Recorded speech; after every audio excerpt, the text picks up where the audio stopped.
I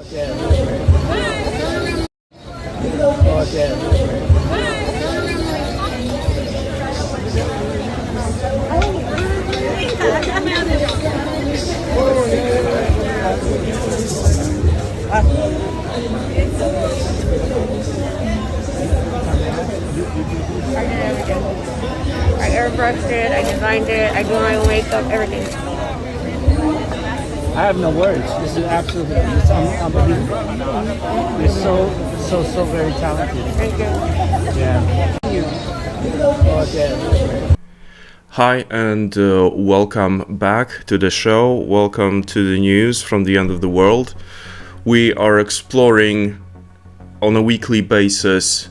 Well, I am exploring, and I am inviting you to join me on this journey of going through all the ridiculous. I mean, ranging from ridiculous through the absurd, to the unfucking believably audacious news that we can find, which is, to be honest, not that fucking difficult, unfortunately. Yeah. Okay, I guess this might be a little bit better. It's not really that difficult to find a piece of news that makes you want to blow your brains out and smear it all over the wall and then come back to life only to write a message on said wall with the insides of your head, of your skull, saying "fuck you, America." Yes, this is the reality we are living in, and I want to continue this journey with you along and taking you along the way, because I have no other idea what I personally can do apart from spreading the news of what's going on, what is happening in the form of an under 30-minute video where I can present to you what I've found, what I've read, and what I think about the current matters. And this time, for the first time since Trump got elected, we are talking about Doge. Holy fucking shit. I didn't want to get into Doge right away from the start, because there was already a lot of things to discuss. Few more disclaimers that I need to make.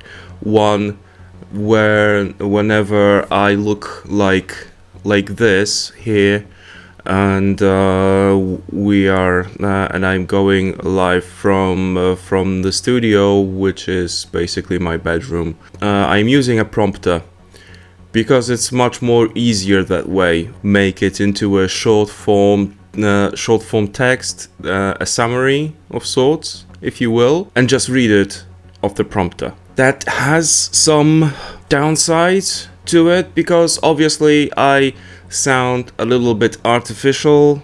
I'm really trying. I am really trying to do my best, and I don't want to wait till everything is perfect, because then I would get nothing, literally nothing done. If you find that off-putting, please let me know. I will try to focus on some other things that may help me be more reachable and more digestible to you, because all in all, I am doing this for myself and for my own mental health, because as I mentioned, this is the only way I find myself being able to somehow react to the current situation where we are now. I hope my cat doesn't stop the recording. Besides, it makes the editing process later on. I'm not yet that good in speaking without any interruptions, with a single flow. I would really love to be. Let's be quiet for a moment, because that is what the White House would have wanted by releasing this tweet.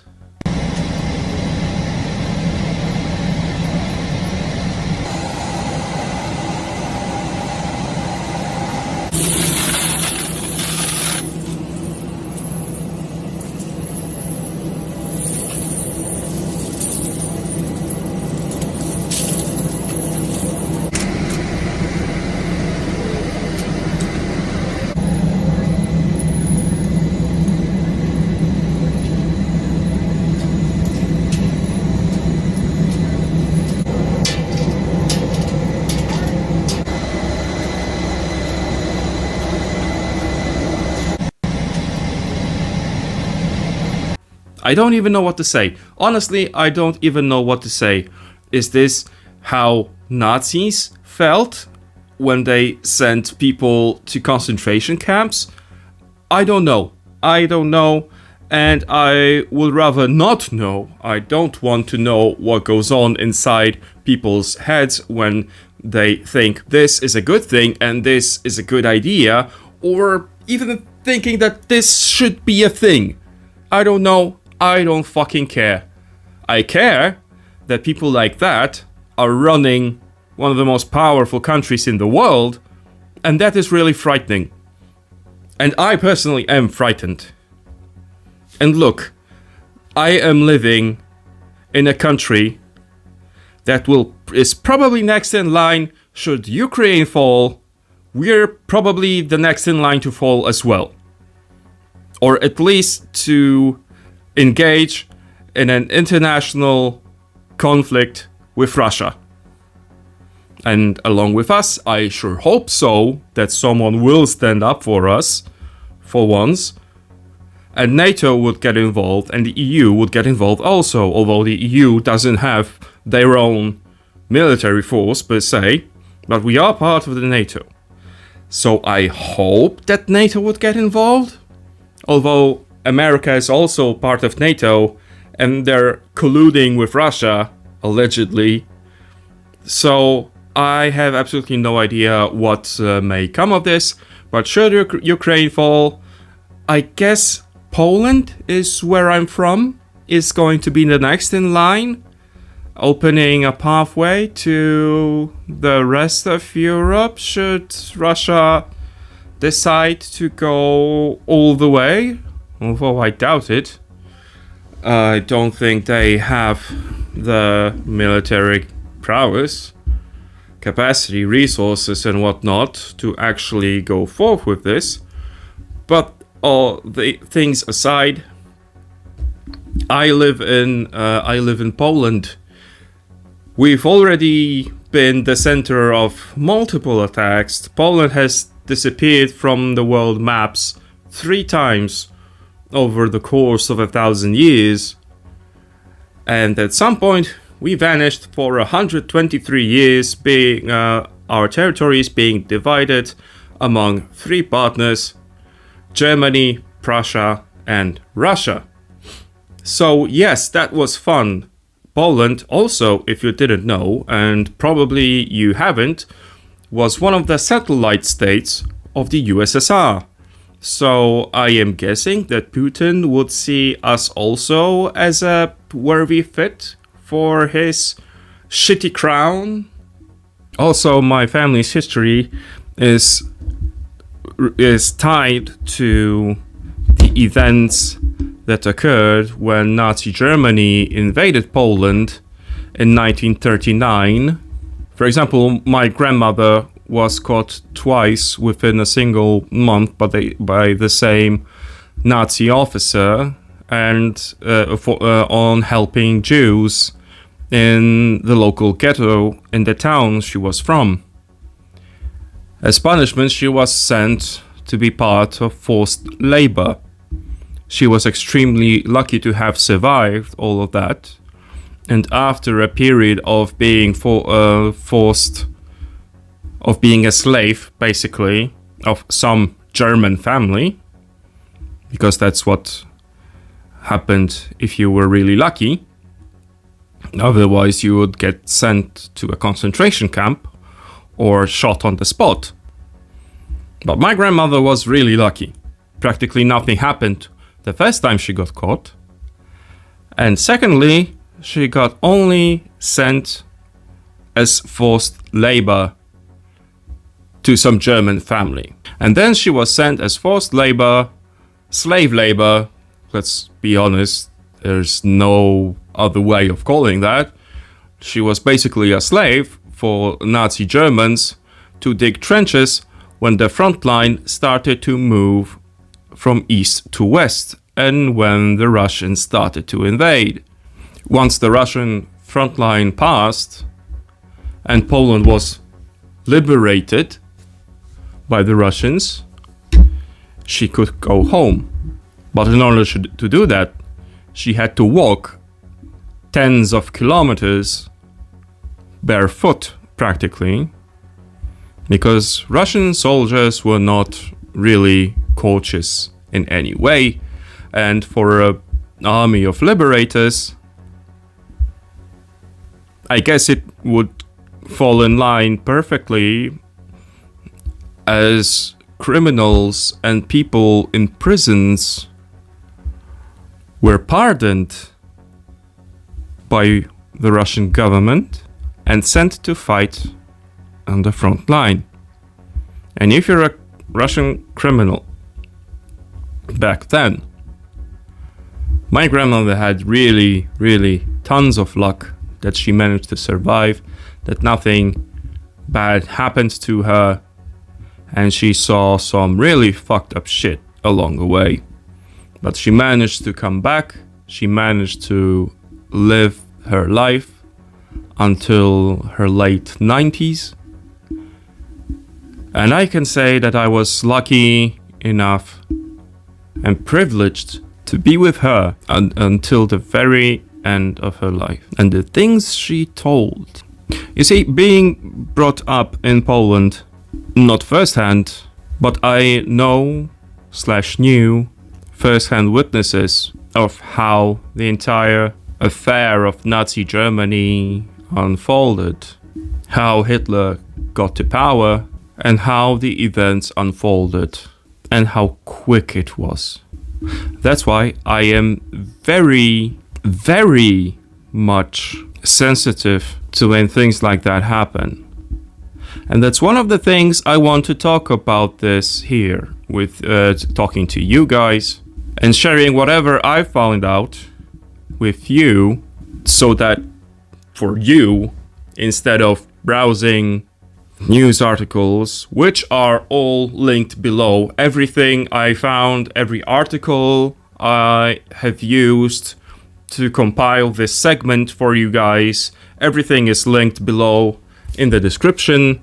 Needless to say, it takes a lot, but if you appreciate what I'm doing here, stay for more, because I'm not going anywhere. I know this is just the third episode, but I'm not going anywhere. Stay with me, because shit is getting really bad, really fast. The Trump Justice Department's controversial bid to dismiss corruption charges against New York City Mayor Eric Adams will face scrutiny in court on Wednesday, in an early test of the administration's effort to assert more control over U.S. prosecutions.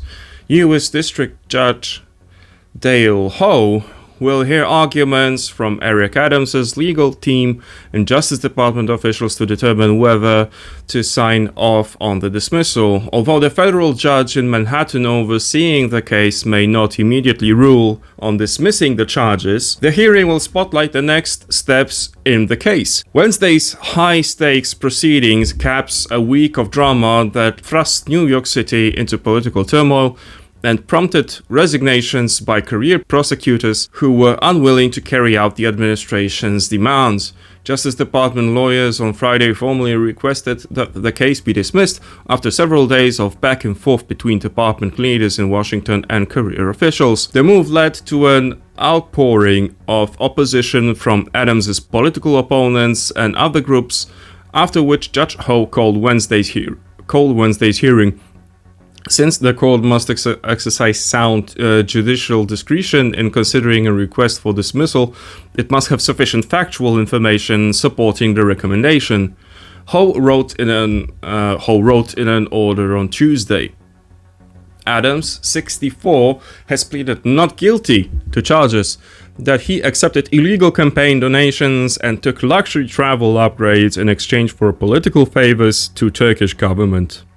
In a memo last week directing federal prosecutors in Manhattan to drop the case, Trump's acting U.S. Deputy Attorney General Emil Bove said the case risked interfering with Adams's ability to help curb illegal immigration, a key administration priority. Bob's order to dismiss the charges was widely seen as a challenge to the traditional independence of the U.S. Attorney's Office for the Southern District of New York, whose prosecutors handle the nation's highest-profile white-collar crime and political corruption cases.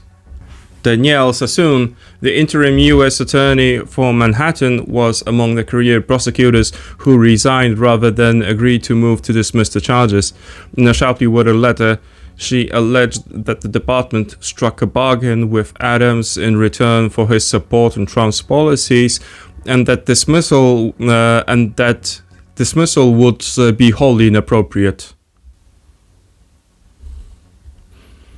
In a move that has raised eyebrows and sparked debate, President Donald Trump has established the Department of Government Efficiency (DOGE) to streamline federal operations and reduce spending.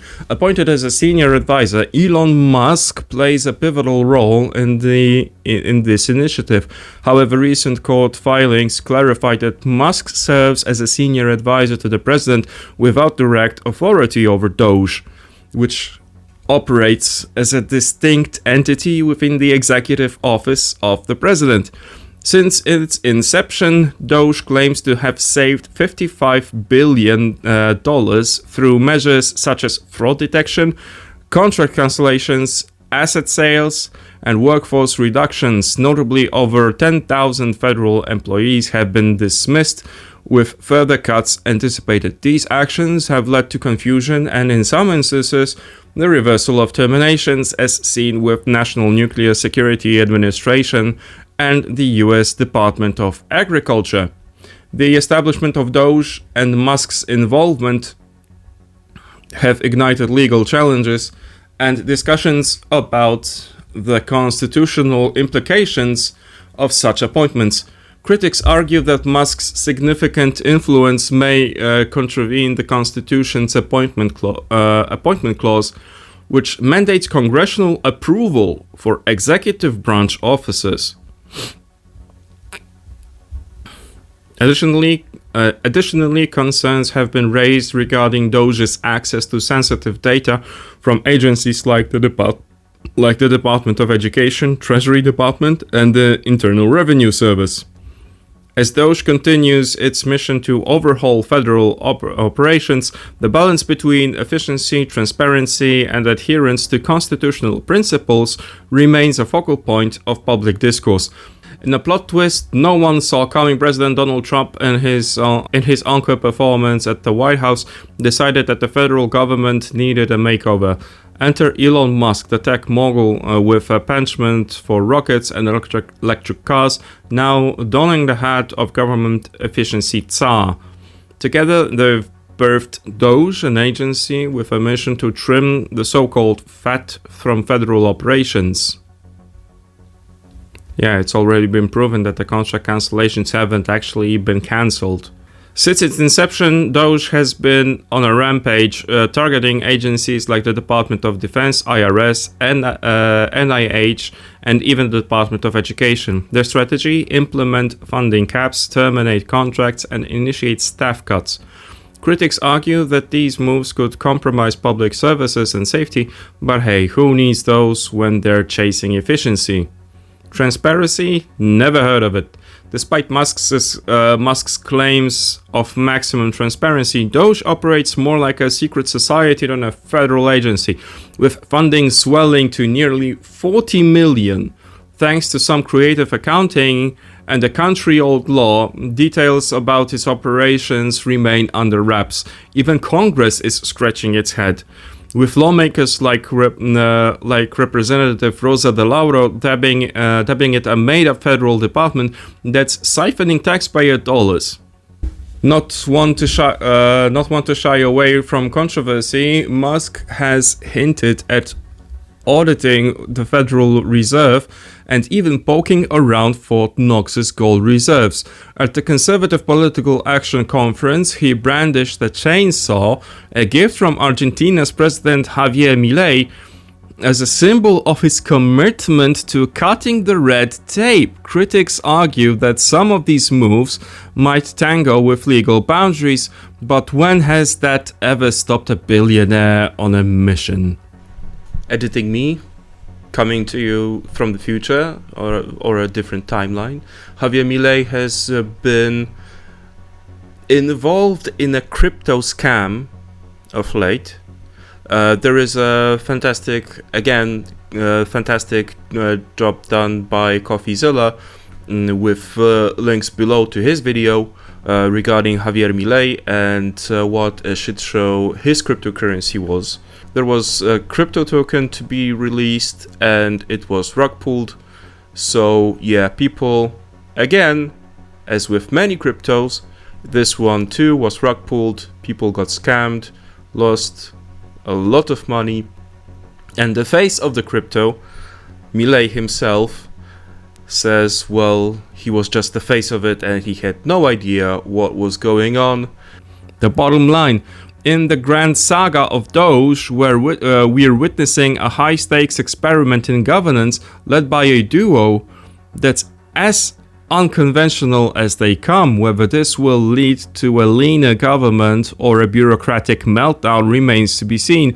One thing's for sure, it's prime content for those of us who enjoy a front row seat to political theater. As you can see from the changing light, the editing process is also taking me a while, and doing additional recordings and edits and whatnot. Yeah, so this is fun, but I like it. I am enjoying the process. As painful as it is to get into the details and read and summarize every single fucking piece of news that I come across. And there's still fucking heaps to uncover. For now, thank you for being here, thank you for watching and staying till the end, if you've managed to stick till the end. I would really appreciate it if you would like the video, subscribe to the channel, and if you have any suggestions or news that you want covered or dug into, leave a comment or a link, or if you think that I made a mistake somewhere, also comment on the video and let's have a conversation. Otherwise, please consider following the channel, subscribing, liking the video, and checking out the other videos somewhere that are placed somewhere in the... Okay. And thank you for being here. We'll get through this together, and stick around, cause it's probably gonna get lots worse. Cheers.